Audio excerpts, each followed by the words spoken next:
안녕하세요. 소리의 가치입니다. 구독과 좋아요, 알림 설정 부탁드려요. 오늘의 사연 시작할게요. 첫 번째 사연입니다. 딸아이가 성인이 되고 나서부터 아예 독립했습니다. 바로 대학교 기숙사 들어갔고 그 뒤로 집에 돌아오지 않습니다. 어느 정도 예상을 했습니다. 고등학교 때부터 가족이랑 사이가 안 좋았으니까요. 그때는 보내주는 게 최선이라고 생각했고 아무 말 없이 보냈습니다. 그 이후로 핸드폰 연락은 거의 확인 안 하고 가끔 아빠랑만 연락을 합니다.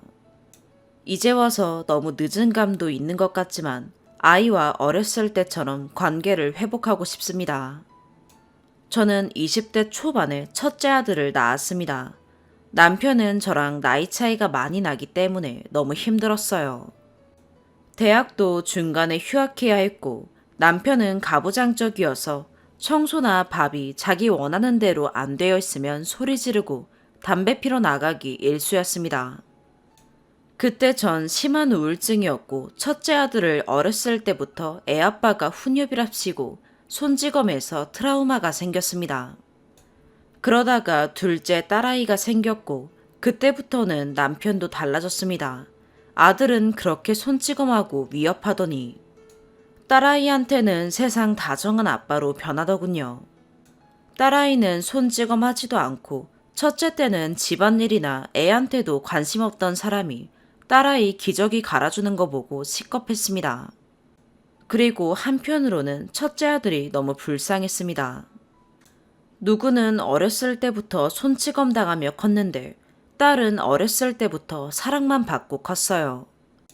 이미 첫째 아이는 어렸을 때부터 정서불안이었고 사회생활도 제대로 하지 못해서 학교에서도 왕따였습니다. 반면 딸은 초등학교 들어가서도 친구들을 잘만 사귀고 사회생활을 잘 해내더라고요. 그 모습을 보고 아들이 더 불쌍했습니다.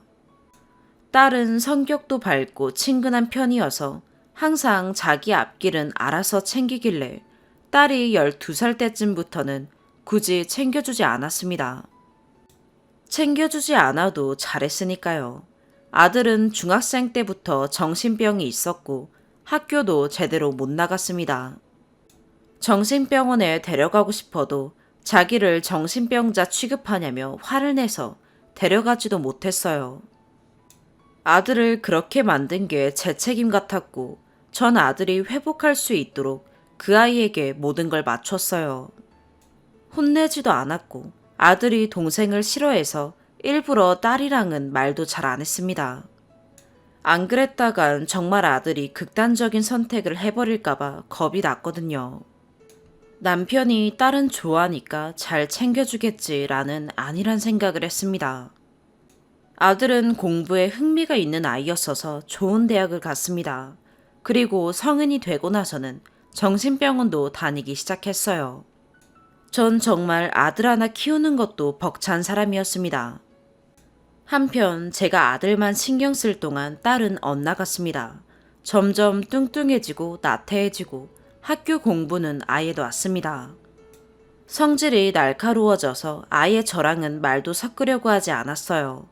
전 이미 아들 때문에 지칠 대로 지쳤기 때문에 그냥 딸을 놨었습니다. 애아빠는 나중에서야 아들한테 미안한 건지 아들이 고등학생쯤부터 잘 챙겨줬어요. 지금 생각해보니 저랑 남편 둘 다 아들에게 매달렸기에 딸을 보살필 사람이 없었고 엇나간 것 같습니다. 아들은 성인이었고 딸이 고등학생 때부터 저랑은 아예 말도 섞지 않고 집에도 잘 들어오지 않았어요. 고등학교 기숙사로 가버렸고 주말에도 오지 않았습니다. 애아빠한테 돈 달라고 부탁해서 주말마다 호텔에서 묵었고 집에 들어오는 건 1년에 손에 꼽을 정도입니다. 집에 와도 방문을 걸어 잠그고 나오지도 않고 말도 하지 않았어요. 밥도 먹지 않았고 뭘 하고 있는지도 몰랐어요. 그냥 내버려 두었고 몇 번 혼내기도 했습니다. 정말 잘못된 생각인 거 알지만 그때까지도 맞으면서 자란 것도 아니면서 왜 저렇게 엇나가나 그 생각밖에 안 들었어요. 지호 오빠는 트라우마 때문에 평생을 제대로 살지를 못하고 있는데 자기는 사랑만 받았으면서 뭐가 그렇게 불만인가 했어요. 지금 생각해보면 제가 미친년입니다. 그냥 제가 문제예요. 딸은 고등학생 때부터 저랑 사이가 멀어졌고 결국 대학에 붙고 나서는 아예 나가버렸습니다. 학비가 필요하다는 말도 애 아빠한테만 했고 등록금만 대줬더니 알아서 나머지 학비는 냈습니다. 정말 성인이 되고서는 집안이랑 엮이고 싶지도 않다는 듯 집안과 관련된 것들을 모두 끊어냈습니다. 더 엇나갈까봐 정말 찾아가지도 못했고 말리지도 못했어요. 그러다가 최근에 딸이 집에 있는 나머지 짐을 가지러 왔었습니다. 남편이랑 저는 그날 딸을 붙잡고 안 나가면 안 되겠냐, 도대체 왜 이러냐 말을 쏟아냈어요. 딸이 말을 안 하더니 나중에서야 하는 말이 오빠나 잘 키우라고 이제 아는 척하지 말고 살자 라는 거였어요. 제가 화가 나서 소리 지르면서 도대체 뭐가 문제냐고 수십 번을 물었습니다. 그제서야 하는 말이 내가 오빠한테 평생 손찌검 당하고 산 건 아냐. 오빠가 손찌검 한다고 말해도 너가 잘못한 거겠지 라면서 내가 오빠한테 사과하게 만든 건 기억하냐. 아무도 밥 안 해줘서 맨날 내 돈으로 사 먹은 건 아냐. 용돈도 다른 애들보다 현저히 적어서 맨날 애들 심부름해서 돈 번 건 아냐. 엄마가 옷 한 벌 안 사줘서 난 밖에 나갈 때도 교복만 입은 건 아냐. 정말 하나도 몰랐어요. 아들이 딸을 해한 건 알았는데 전 딸이 아들한테 무슨 행동을 해서 그런 건 줄 알았어요. 정말 하나도 몰랐던 것들 투성이었습니다. 앞으로 돈 달라는 소리도 안 하고 아는 척도 안 할 테니 그렇게 좋아하는 정신병자 아들이나 껴안고 살래요. 딸한테 듣고서야 알았고 이제 딸 마음이 돌아선 건 알지만 그래도 예전처럼 좋은 가족이 되고 싶습니다. 아들도 이제 그나마 괜찮아졌고 애 아빠도 정신 차렸는데 딸이 상처를 가지고 있을 줄 몰랐어요. 정말 눈물밖에 안 나옵니다. 단 한 번도 정상적인 가족이었던 적이 없어요. 이제 저도 너무 힘든데 딸까지 이러니까 미쳐버리겠어요. 제발 딸이랑 화해하고 싶습니다. 그때의 전 아들이 먼저였는데 이제야 그게 잘못되었다는 걸 알았어요. 제가 딸을 방치하면서 키운 것도 알았습니다. 그냥 너무 미안해서 미치겠어요. 그런 거 하나 신경 못 써서 애들 둘을 다 제대로 못 키웠다는 게 너무 죄책감이 듭니다. 어떻게 하면 딸과 관계를 회복할 수 있을까요? 정말 간절합니다. 두 번째 사연입니다. 이제 결혼 10여 년 차 된 두 아이를 키우는 워킹맘입니다. 아시는 분이 있을까봐 조금 수정하여 적습니다. 요새 걱정되는 부분이 바로 시가 때문입니다. 시가에는 홀아버지가 계십니다. 안쓰러운 마음에 서툰 솜씨지만 반찬도 가져다 드리고 때 되면 용돈에 선물에 남편이 전혀 챙기지도 않았지만 저는 내 부모님이다 생각하고 최선을 다했습니다. 처음에는 아버님은 감사해 하셨지만 나중에는 그냥 무덤덤해지신 것 같았습니다. 되돌아오는 답례는 거의 없었죠. 2달에 한 번씩 저희 집에 오셔서 2박 3일, 3박 4일 정도 있다 가시기도 했지만 손주들에게 밥 한 끼 사주지 않으셨습니다. 10번 가면 한 번 사주실까 했지요. 오실 때 가져오신 건 1만 원 내외 과일 정도였답니다. 저희는 몇십만 원씩 용돈을 드리는데 말이죠. 처음에는 남편의 어버이니까 잘해드려야지 라는 생각에 저는 계속 마음을 쏟았습니다. 용돈 겸 생활비도 보내드리면서 제가 계좌이체를 진행하고 남편 이름으로 계속 넣었으며 남편 체면 차려주려고 무던히도 애를 썼습니다. 애기 낳고 난 후 일주일도 안 되어 집에 왔는데 시아버지와 시동생이 아기 보여달라고 성화였습니다. 저는 남편에게 친정엄마가 와 계시니 다음번에 오게 해달라고 하였지만 남편은 거절을 하지 못해 아버님과 시동생이 있다가 가셨고 2박 3일간 산모집에서 놀다가 가셨습니다. 이 부분은 서럽게 울면서 남편에게 이야기했더니 사과는 받았습니다. 시동생은 결혼을 하였는데 동서될 여자분의 인상, 직업, 생활력 등등 제가 마음에 드는 구석이 없었습니다. 사실 도련님이 많이 아까웠었고 결혼하기 전 아기를 갖겠다는 이유로 전업주부를 하겠다고 하는 동서의 부족한 생활력과 돈도 이전에 많이 써서 돈도 못 모았고 음식 솜씨도 별로라고 했는데 가정주부를 잘할 수 있을지 걱정이 되었습니다.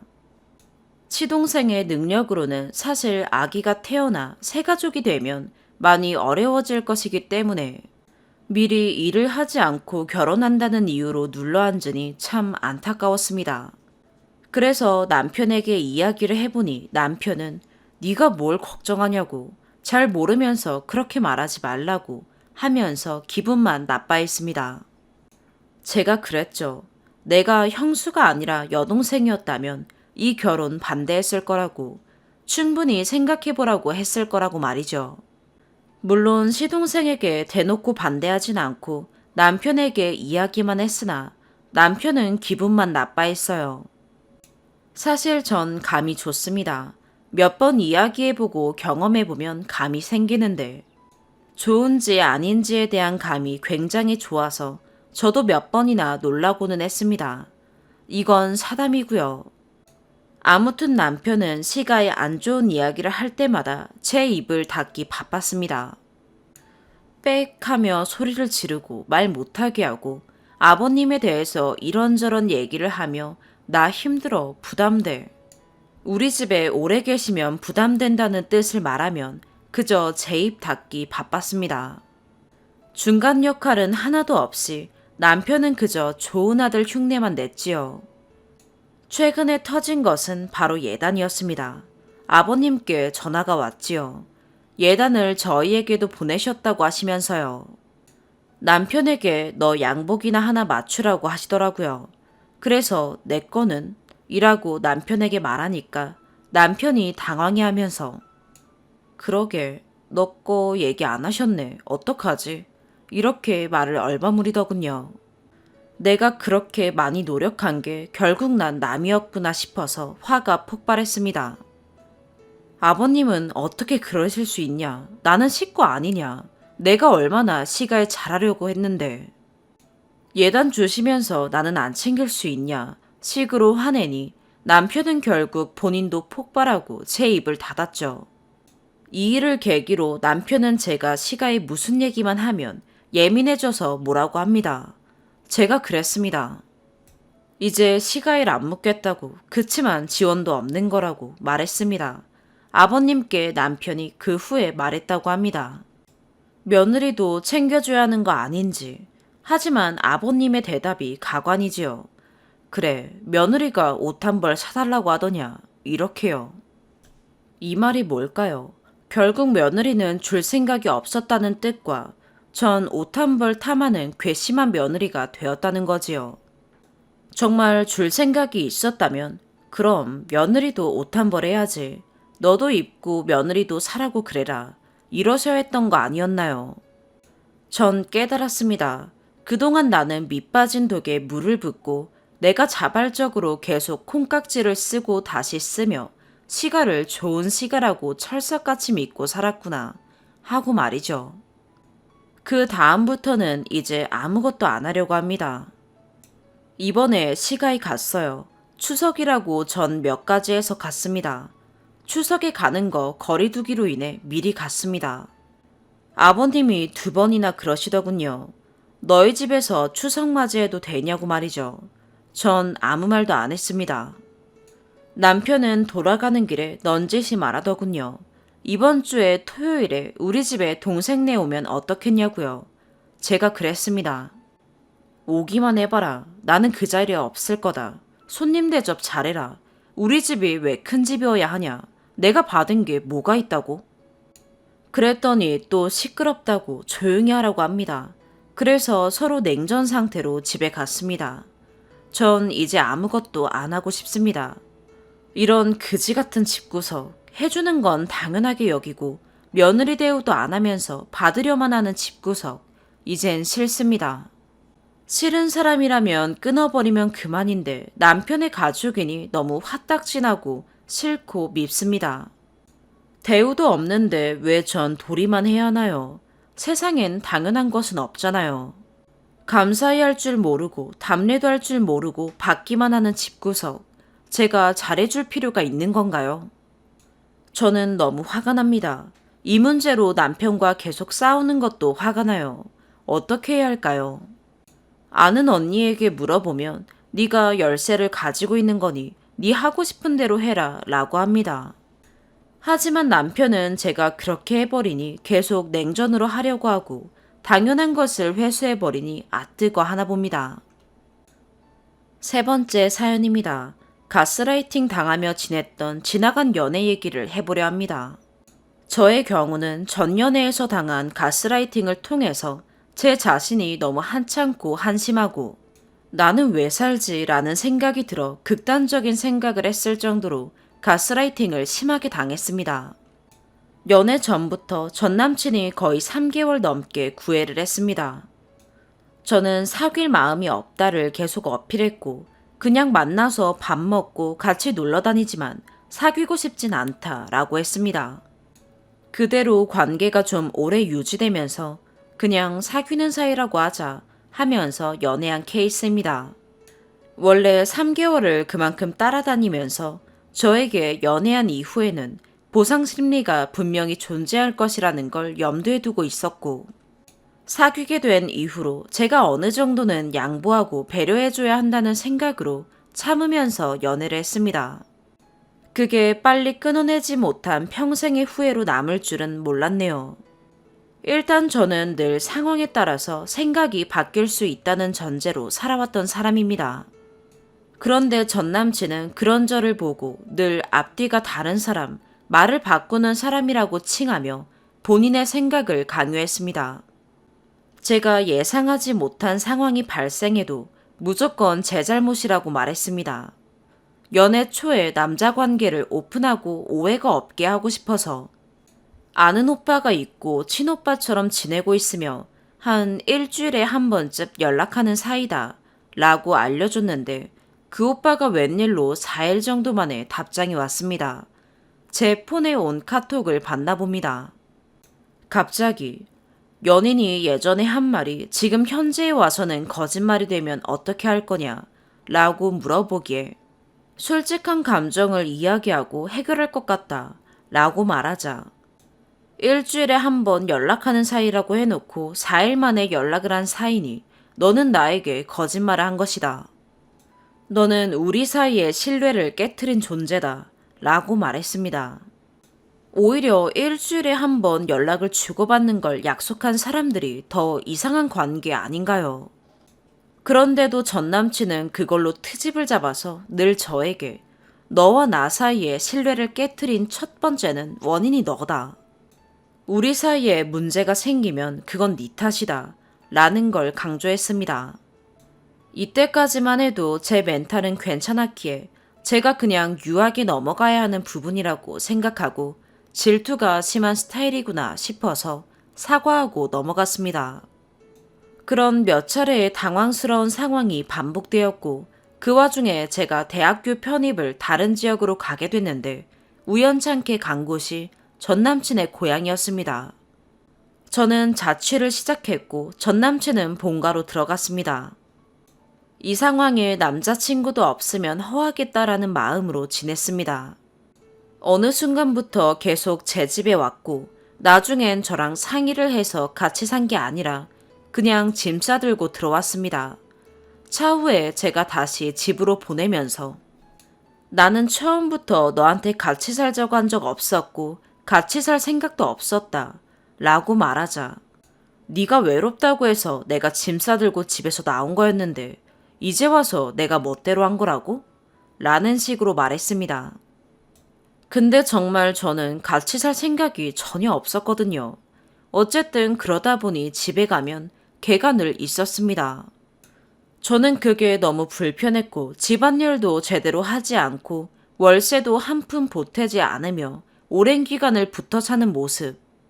집에서 자기 개발에 관련된 행동은 단 하나도 하지 않고 핸드폰을 가지고 놀기만 하는 모습에 환멸이 났습니다. 그러면서 본인 부모님 만나러 가는데 저를 데려가서는 늘 하는 말이 본인은 자기 미래를 위해 상당히 노력하고 있다는 식으로 말했습니다.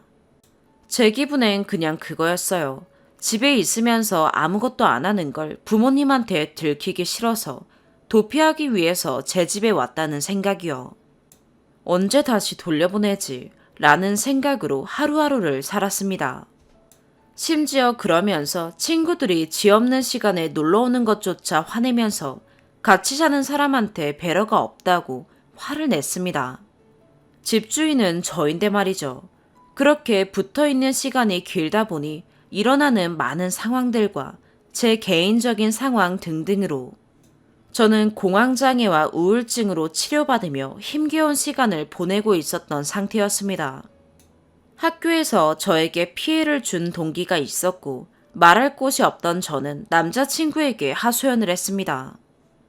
제 입장은 그냥 그 동기와 학교에서 안 좋은 사이로 지낼 생각은 없고 그게 사회생활이라고 생각합니다. 그냥 학교에서 일어난 일에 대해서 남자친구에게 하소연은 할 수 있는 거라고 생각했습니다. 하지만 돌아오는 대답은 그건 네 성격 탓이다. 끊어내지 못할 거면 욕도 하지 마라. 넌 진짜 앞뒤가 다르다. 가서 싫다고 말하면 되는 걸 왜 끊어내지 못하고 뒤에서 욕하냐. 네가 그런 성격이니까 인간관계가 그 모양인 거다. 이런 식으로 말했습니다.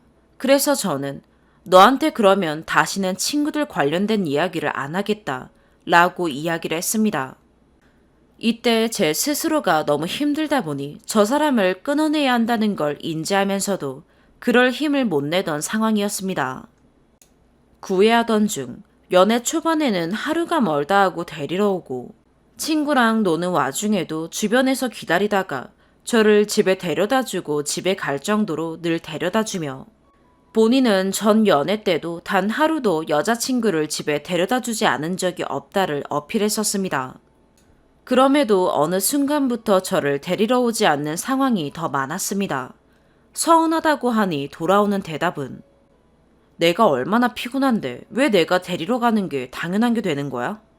고마운 일이지 당연한 일이 아닌 건데 넌 고마울 줄 모르는구나 라는 식으로 나왔습니다. 데리러 오는 것도 제가 마치고 걔를 기다리거나 매일 늦게 출발해서 제가 절반 이상 걸어 나오면 그쯤 걸어오고 있거나 그랬습니다. 그러던 어느 날 제가 카페 아르바이트를 매일 하고 있었는데 그날 제가 좀 많이 아팠습니다. 걔가 일 끝나고 집 들어가는 시간에 저는 학교 끝나고 집 와서 집 청소하고 잠깐 쉬다가 알바를 갔습니다. 약 사다 줄까? 라고 하길래 그래주면 고맙다고 하고 알바를 갔는데 제가 일하면서 상태가 너무 안 좋아진 겁니다. 밤 9시쯤 마치기 1시간쯤 전에 미안한데 나 오늘 데리러 오는 거 좀 빨리 와서 약 좀 줄 수 있겠냐? 라고 물어봤습니다. 본인이 집 들어가면서 약 사다 줄까? 라고 해놓고 이제 와서 약 사는 걸 깜빡했다고 합니다. 이번엔 저도 섭섭함을 표현할 상황이라고 생각했고 심지어 그 상황에서도 늦게 왔습니다. 아파서 표정 움직일 겨를도 없었고 굳은 표정으로 있다가 서운하다고 이야기를 했더니 화를 내네요. 내가 네 아프다길래 약 사는 거 깜빡해서 9시에 나와서 약국연대 있나 싶어서 뛰어다니면서 찾다가 결국 없어서 편의점도 찾아다니다가 왔는데 네가 섭섭하다고? 내가 고생한 건 네가 아프다고 아무것도 아닌 게 되는 거냐? 라고 말하는 겁니다.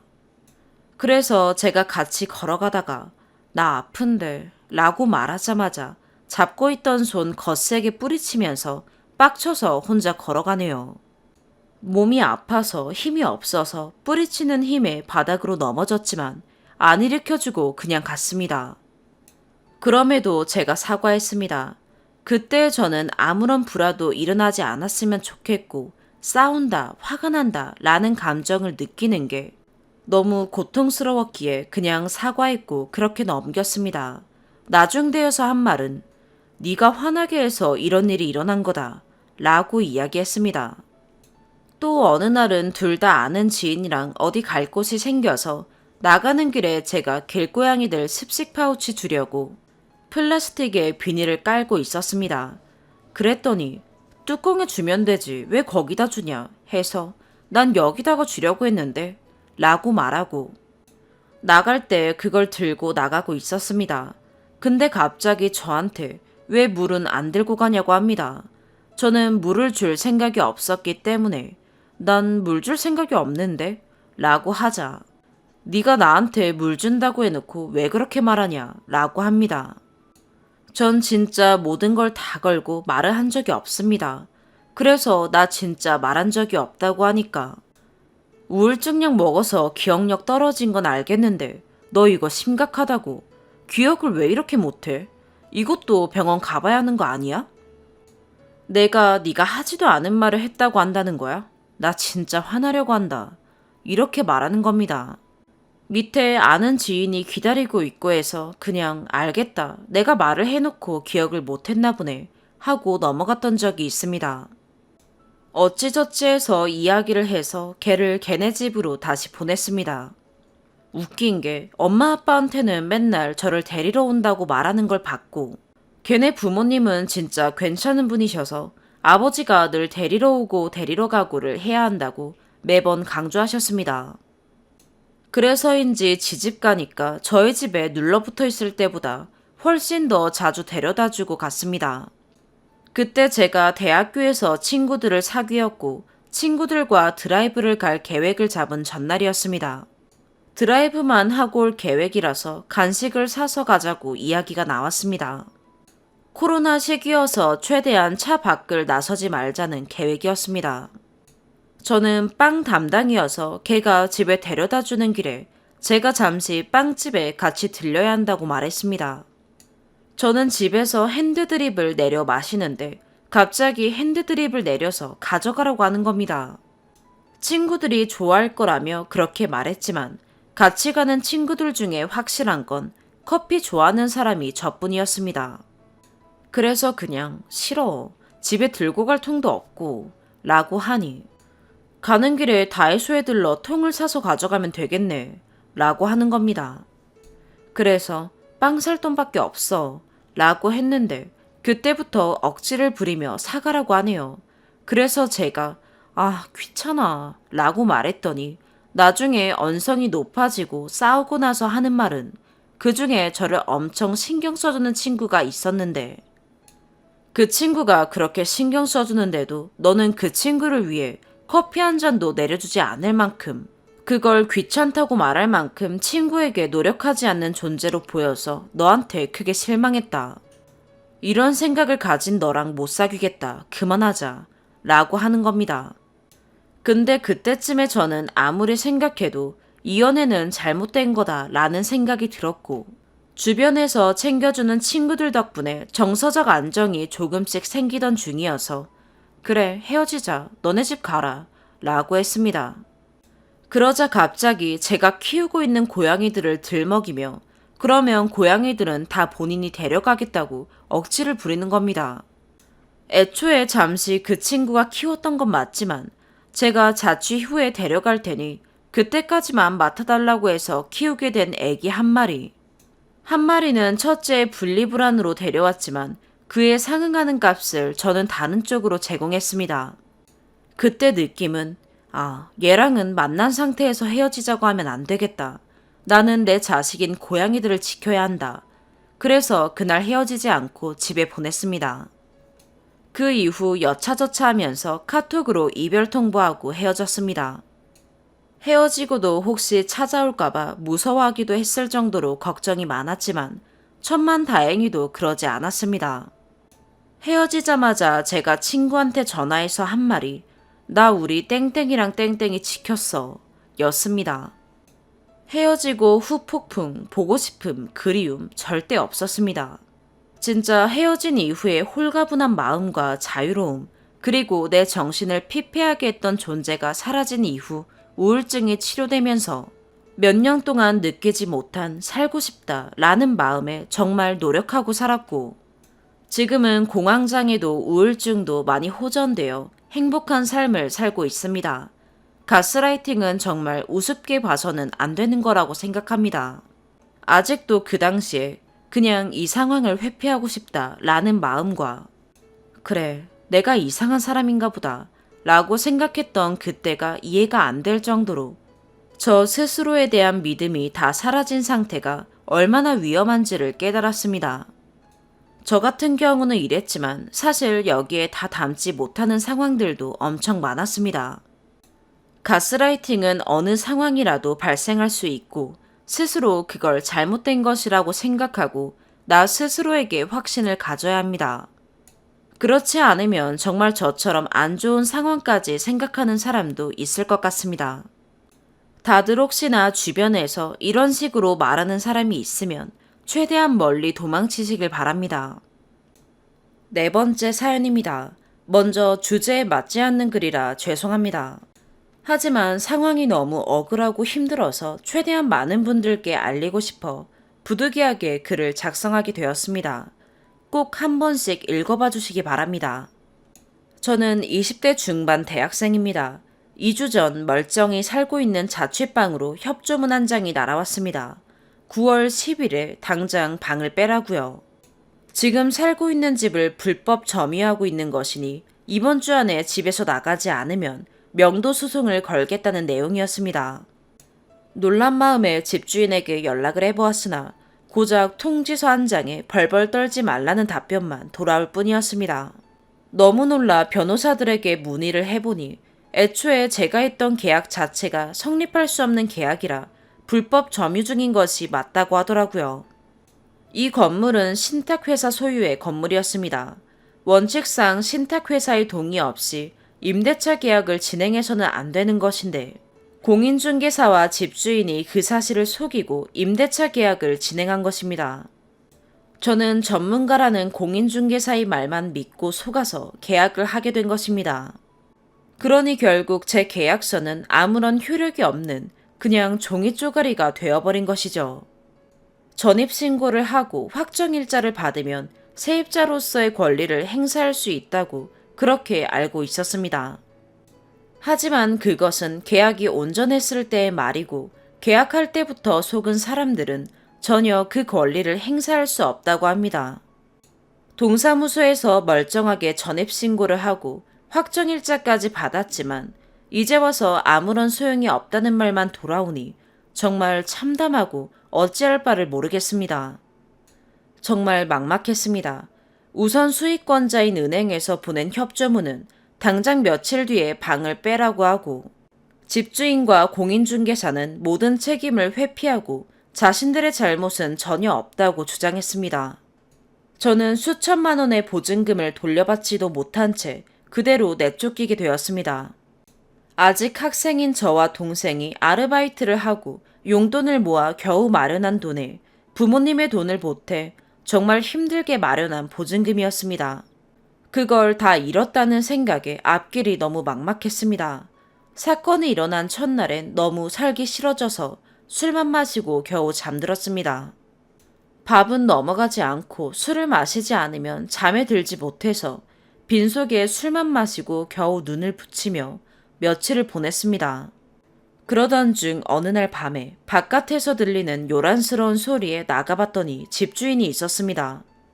어떤 남성분이랑 큰 소리를 내며 싸우고 있더라고요. 이후 설명을 들어보니 그분은 집주인이 가지고 있는 다른 건물의 세입자인데 3년 동안 4천만 원의 보증금을 돌려받지 못해 여전히 집주인을 따라다니며 돈을 돌려달라고 얘기하고 있는 중이라고 했습니다.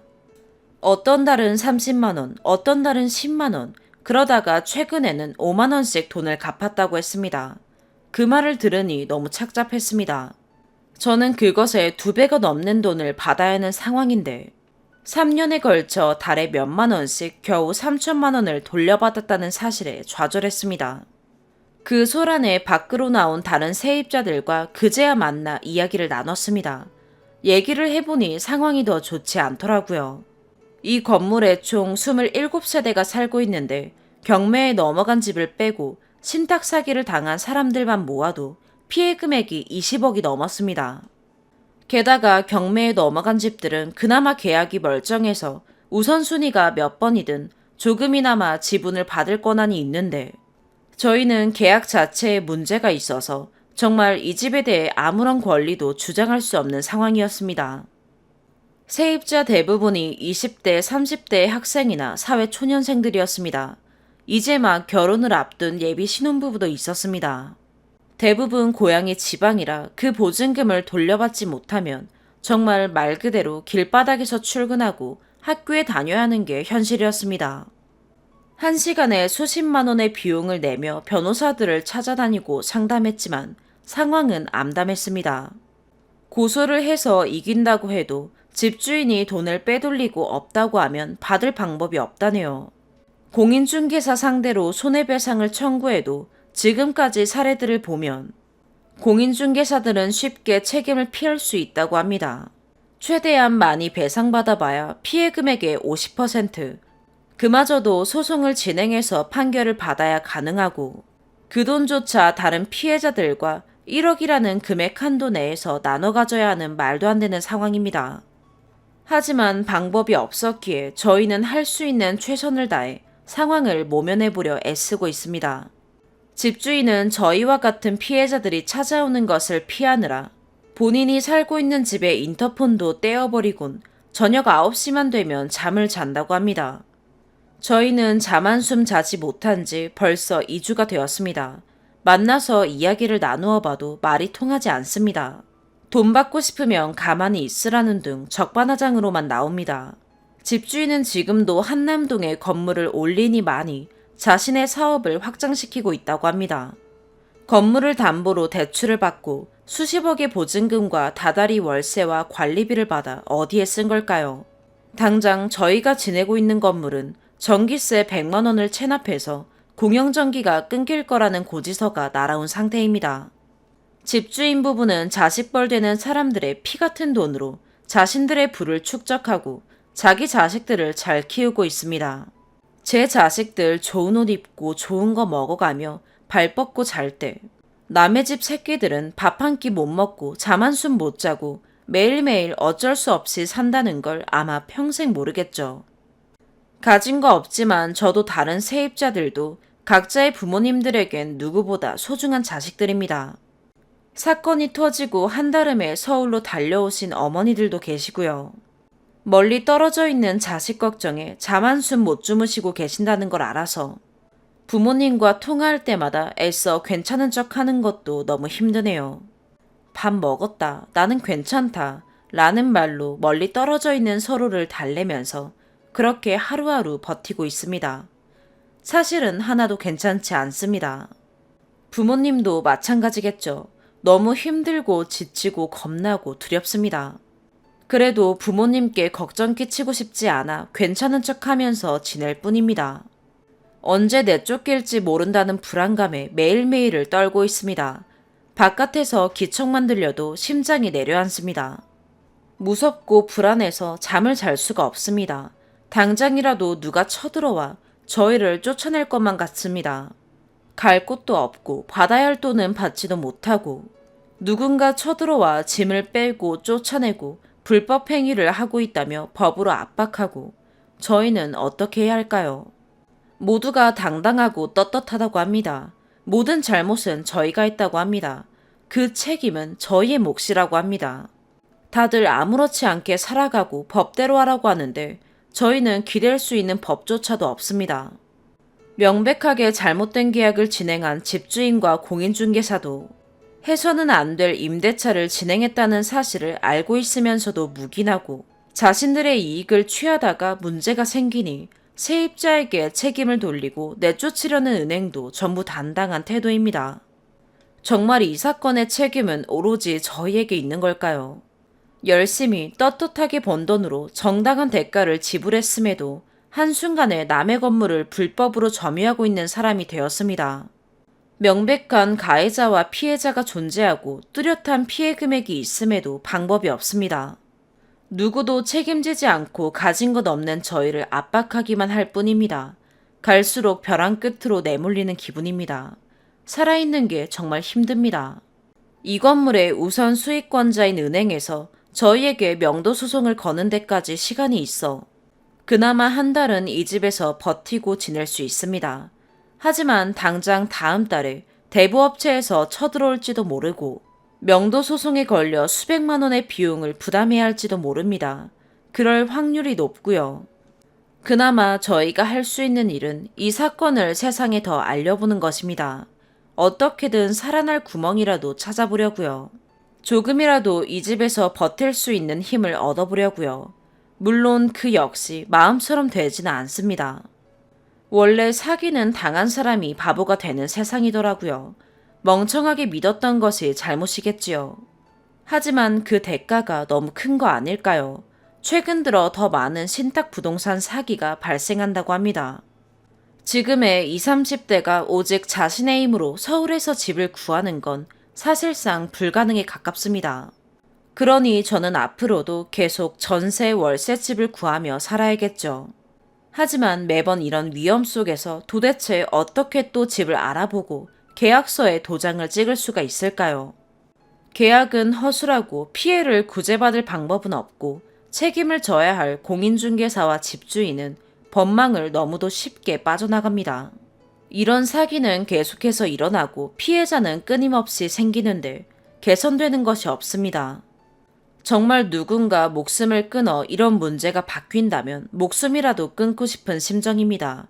이 문제에 관심을 가져주세요. 세상이 법이 바뀌어야 한다는 목소리에 힘을 실어주시기를 간곡히 부탁드립니다.